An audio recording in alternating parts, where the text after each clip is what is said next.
جتنا خون اسلام میں معاف ہے، یعنی نارمل سرکمسٹانس۔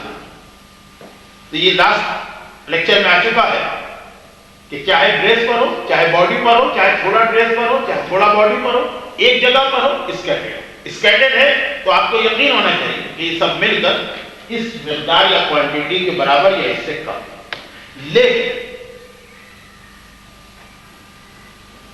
یہ مسئلہ ہے کہ خون، خالی خون معاف، کیا مطلب ہوا اس کا مطلب یہ ہوا کہ فرض کیجئے کہ جتنا خون معاف ہے اس سے آدھا خون آپ کے لگا ہوا ہے، یعنی آپ کو جو ایگزمپشن دیا گیا اس سے ذرا کم تھی، اگر وہ پانی اس پہ گر کے ذرا تو پھیل گیا یا جسم سے اتنا پسینہ نکلا کہ وہ ذرا پھیل گیا، وہ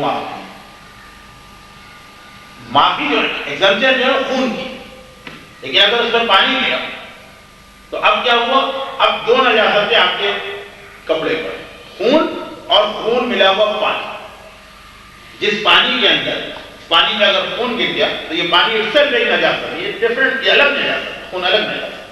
تو معافی خون کی ہے، اگر وہ خون پانی کی وجہ سے یا کسی اور لکوڈ کی وجہ سے یا رین کی وجہ سے پھیل گیا تو چاہے ابھی وہ اس کوانٹٹی سے کم ہے جو اسلام نے، لیکن پھر بھی اس کو پاک کرنا پڑے گا یا ڈریس چینج کرنا پڑے گا۔ وائے؟ کیوں؟ معافی بلڈ کی تھی، بلڈ ملے ہوئے پانی، نجس پانی کی معافی نہیں۔